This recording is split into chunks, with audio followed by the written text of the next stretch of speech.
কাউকে পার্টিকুলার কাউকে বলি না, এটা বলতে কিছু লোক আছে আপনার হিপোক্রেট, তারা সামনে এক কথা বলে আর পিছনে আর কথা বলে। না, আপনি তো চেয়ারম্যান, আপনি একটা রাজনৈতিক দলের চেয়ারম্যান, আপনি সাংবাদিকতা করেছেন। আমার কথা শুনেন, আপনার কথা শুনেন। রাজনৈতিক দলের চেয়ারম্যান, আপনি মুনাফিক কেন বলেন? কেউ যদি ভুল তথ্য দেয়, আপনি আমাকেও বলছেন যে শয়তান না কি জানি একটা বলছেন।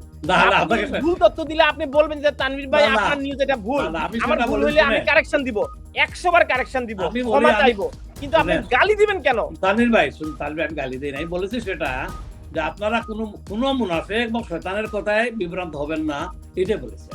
এটা একটা স্ট্র্যাটেজি। কোনো একটা মেয়রকে চ্যালেঞ্জ করে কোনো কিছু একটা দিলেই সবাই এসে হামলে পড়ে, তার হামলে পড়ে না, করে দেয়, তারপরে তার নিউজ চ্যানেল ব্লক করে দেয়। সামনের নির্বাচনে কি এগুলা হবে? 2018 সালে আবুল মোহাম্মদ আবির্ভূত হয়েছিল, আর এবার ফেসবুকে আবির্ভূত আই লাভ টাওয়ার হ্যামলেটস। আর মিথ্যা ফেক আইডি দিয়ে আপনার রাত দিন আমাদের গালাগালি করে, মেয়রকে গালাগালি করে, মিথ্যাচার করে। এদেরকে আমি বলি ওরা হচ্ছে মুনাফিক এবং শয়তান। আপনার আর কাউকে বলি নাই। আমি একজন সাংবাদিক, 42 বছর ধরে এই কমিটি সেবা দিয়ে যাচ্ছি। আমার সমাজসেবা ব্রিটেনে রিসার্চ করে প্রমাণ করা হয়েছে আবু সাঈদ চৌধুরী 1 নম্বর সমাজসেবক। আপনার সমাজ সেবা নিয়ে কোনো বিতর্ক নাই, আপনি অনেক ভালো কাজ করেন। আমি বিব্রত হব কেন? আমি আবু সাঈদ চৌধুরী যে কোনো চ্যালেঞ্জ গ্রহণ করতে রাজি আছি। বিরোধী দলের থেকে অভিযোগ করে, তো অভিযোগ করলে আপনি কি করেন? আপনার পছন্দের একজন লোককে দিয়ে সেটার উত্তরটা দেওয়াই দেন। আমরা প্রশ্নটা করলে আপনি আর উত্তর দেন না, আপনি ভোট বাহিনী লাগাই দেন, ওরে ব্লক করো, ওর চ্যানেল বন্ধ করো, দেশে বিদেশে ইনভেস্ট করে আপনারা আমাদের চ্যানেল বন্ধ করে দেন। তানভীর ভাই, এটা আমাদের নীতি নয়। তানভীর ভাই, এটা এসপায়ার পার্টির নীতি নয়, এটা মেয়র সাহেবের নীতি নয়, আমাদের কোনো নীতি নয়। এটা অন্য লোক করে, এটা আই লাভ টাওয়ার হ্যামলেটস করতে পারে, আবির মোহাম্মদ করতে পারে, ফেক আইডি। আমরা এটা করি না, আমাদের কোনো ফেক আইডি নাই।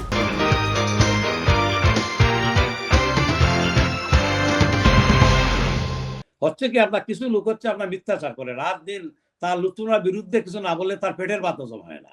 এই দেখেন আপনি, এই যে আপনার এনবিআর কথা বললেন, আপনার কমিউনিটি সেক্টরের একটা রিপোর্ট পাবলিশ হয়েছে, কিন্তু সাথে সাথে আপনার আমি দেখি আপনার আপনার শেষা দিছে ফেসবুকে যে লুৎফুর পাওয়ার যোগ্য হয়ে গেছে। এটা আমি কাউকে পার্টিকুলার কাউকে বলি না, এটা বলছি কিছু লোক আছে আপনার হিপোক্রেট, তারা সামনে এক কথা বলে আর পিছনে আর কথা বলে। না, আপনি তো চেয়ারম্যান, আপনি একটা রাজনৈতিক দলের চেয়ারম্যান, আপনি সাংবাদিকতা করেছেন। আমার কথা শুনেন, আপনার কথা শুনেন। রাজনৈতিক দলের চেয়ারম্যান, আপনি মুনাফিক কেন বলেন? কেউ যদি ভুল তথ্য দেয়, আপনি আমাকেও বলছেন যে শয়তান না কি জানি একটা বলছেন। ভুল তথ্য দিলে আপনি বলবেন যে তানভীর ভাই আপনার নিউজ এটা ভুল, আমার ভুল হইলে আমি কারেকশন দিব, 100 বার কারেকশন দিব, ক্ষমা চাইবো, কিন্তু আপনি গালি দিবেন কেন? তানভীর ভাই শুনুন, তানভীর আমি গালি দেই নাই, বলেছি সেটা যে আপনারা কোনো মুনাফিক এবং শয়তানের কথায় বিভ্রান্ত হবেন না, এটা বলেছি আমি। এটা একটা স্ট্র্যাটেজি। আচ্ছা, এখন আমি কোন পার্সোনাল লোককে, আমি একদম নামাজি লোক, আল্লাহ ওয়ালা লোক, আমি গালি দিব কেন? আমি তো মানুষের ভালো ব্যবহার করি। আপনাদেরও কিছু বট বাহিনী আছে বিভিন্ন জায়গায়। হ্যাঁ, কোন একটা মেয়রকে চ্যালেঞ্জ করে কোনো কিছু একটা দিলেই সবাই এসে হামলে পড়ে, তার হামলে পড়ে না, শুনে দেয়, তারপরে তার নিউজ চ্যানেল ব্লক করে দেয়। সামনের নির্বাচনে কি এগুলো হবে? 2018 সালে আবুল মোহাম্মদ আবির্ভূত হয়েছিল, আর এবার ফেসবুকে আবির্ভূত আই লাভ টাওয়ার হ্যামলেটস। আর মিথ্যা ফেক আইডি দিয়ে আপনার রাত দিন আমাদের গালাগালি করে, মেয়রকে গালাগালি করে, মিথ্যাচার করে। এদেরকে আমি বলি ওরা হচ্ছে মুনাফিক এবং শয়তান। আপনার আর কাউকে বলি নাই। যারা মিথ্যাচার করে, মেয়রের বিরুদ্ধে অহেতুক কথা বলে, ওদেরকে আমি বলেছি যে ওদের কথা বিভ্রান্ত হবেন না। কোন লোককে আমি পার্সোনাল গালি দিই, আমি গালি দিব কেন? সবাই আমাদের ভাই, আমাদের বন্ধু, আমরা এক কমিটি থাকি। শুনে ইলেকশন পরে তো আমরা সবাই ভাই ভাই। এই যে আজকে লেবার পার্টি যারা আছেন, যারা ইন্ডিপেন্ডেন্ট আছেন, অন্যান্য দলের সবাই তো আমরা এক কমিউনিটির মানুষ। আমরা শাহেদ আলী মন্তব্য করেছেন, আপনার দলের সাবেক কাউন্সিলর। জি জি, কি মন্তব্য করেছেন?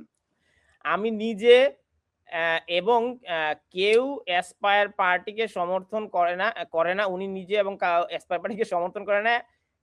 সে একজন বিশ্বাসঘাতক এবং শয়তান। মানে যারা এসপায়ার পার্টিকে সমর্থন করে, আমরা কেউ বলিনি, এটা সম্পূর্ণ মিথ্যা কথা। এটা মিথ্যা কথা। আচ্ছা, এসপায়ার সমর্থন করতে পারে, না করতে পারে, এর জন্য আমরা গালি দেবো কেন তাকে? এটা তো ঠিক নাই, ঠিক নাই। আচ্ছা, তো যাই হোক, আমরা আপনাকে আর বিব্রত করতে চাই না। সামনে না, আমি বিব্রত নই, আমি একজন সাংবাদিক। শুনেন, আমি একজন সাংবাদিক, 42 বছর ধরে এই কমিটি সেবা দিয়ে যাচ্ছি। আমার সমাজসেবা ব্রিটেনে রিসার্চ করে প্রমাণ করা হয়েছে আবু তাহের চৌধুরী ১ নম্বর সমাজ সেবক ব্রিটেনের মধ্যে। আপনার সমাজ সেবা নিয়ে কোনো বিতর্ক নাই, আপনি অনেক ভালো কাজ করেন। আমি বিব্রত হব কেন? আমি আবু তাহের চৌধুরী যে কোনো চ্যালেঞ্জ গ্রহণ করতে রাজি আছি। আমার সাথে ওপেন ডিবেটে সবাইকে আসুক আমার সাথে, কোনটা সত্য কোনটা মিথ্যা ওপেন ডিবেটে বলবো সেটা। আবু তাহের চৌধুরী কাউকে ভয় করে না, আল্লাহ ছাড়া কাউকে, লুৎফুর রহমান আল্লাহ ছাড়া কাউকে ভয় করে না, বুঝছেন? আপনার ব্যক্তিগত ভাবে না, আপনার দলের দায়িত্বশীল ব্যক্তিদের কাছে জনগণের অনেক প্রশ্ন রয়েছে।